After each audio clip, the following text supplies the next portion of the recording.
পৃথিবীতে আশ্চর্য তিনটা পাপ আছে। কয়টা? তিনটা। যেই পাপীদের জন্য দোয়া করা হারাম।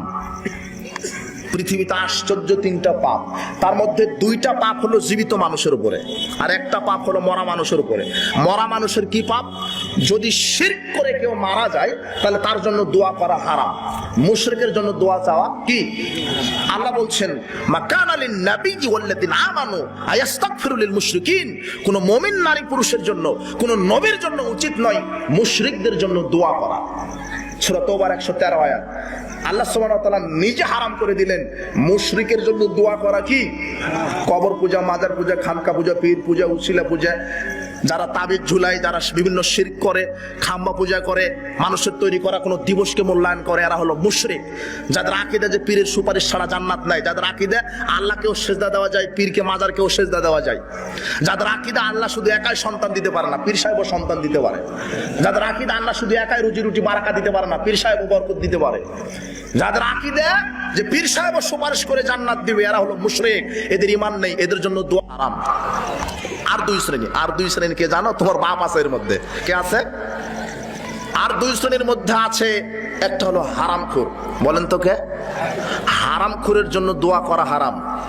হারামখোর যদি জীবিতও থাকে, দলিল কি? আব্দুল্লাহ বিন ওমর রাদিয়াল্লাহু আনহু ইবনু আমেরকে দেখতে গেছে। ইবনু আমের অসুস্থ ছিল। তো যখন আব্দুল্লাহ বিন ওমর ইবনু আমেরের বাড়িতে ঢুকলেন, তখনই ইবনু আমের বলছে যে আব্দুল্লাহ, আলা তাদুল্লাহ আলী, তুমি কি আমার জন্য একটু আল্লাহর কাছে দোয়া করবা না?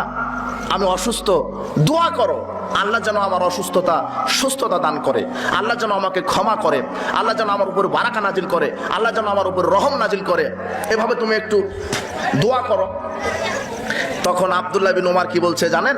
আব্দুল্লাহ বিন ওমর বলছে কুনতা আলাল বাসরা। আরে আপনি তো বসরার প্রধানমন্ত্রী ছিলেন, আপনি তো বসরার গভর্নর ছিলেন, আপনি তো ইউনিয়নের চেয়ারম্যান ছিলেন, আপনি তো উপজেলার চেয়ারম্যান ছিলেন, আপনি তো জেলার এমপি ছিলেন, আপনি তো অমুক গভর্নর ছিলেন। এইভাবে বলছে কুনতা আলাল বাসরা। আরে আপনি তো বসরার এমপি ছিলেন, মন্ত্রী ছিলেন, আপনি তো বসরার গভর্নর ছিলেন, আর গভর্নর থাকাকালীন সময়ে 1000 কোটি টাকা দুর্নীতি করেছেন, কাজে আপনি হারামখোর, আপনার জন্য দোয়া করা যাবে না।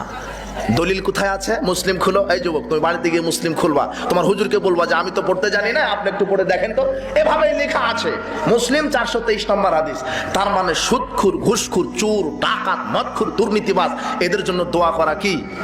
হ্যাঁ, একটা দোয়া করা যাবে, আল্লাহ তুমি তাকে হেদায়েত দান করো।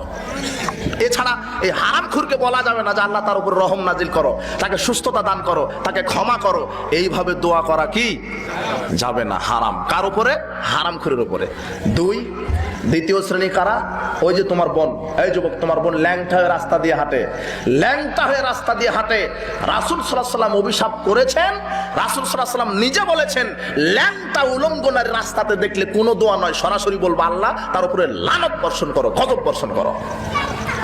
ল্যাংটা নারীকে দেখলে কি বলতে হবে? গজব নাজিল করো। ও কত খারাপ, ওই উলঙ্গ মহিলা কত খারাপ। যুবক, ও তোমার ঈমান খাচ্ছে, তোমার পরিবারের ঈমান খাচ্ছে, তোমার সমাজের ঈমান খাচ্ছে, ও রাষ্ট্রের, দেশের, পুরুষ মানুষের ঈমানকে নষ্ট করছে। একটা উলঙ্গ বেহায়া বেশরমা নারী জাতির জন্য ভাইরাস, জাহান্নামের টাটকা খড়িও। উলঙ্গ নারী এত খারাপ। দুই শ্রেণীর মানুষের জন্য দোয়া করাই হারাম। তার আমার বক্তব্য আজকে হলো হারামখোর। হারামখোরের জন্য দোয়া করা কি? হারাম। মনে থাকবে না কথা?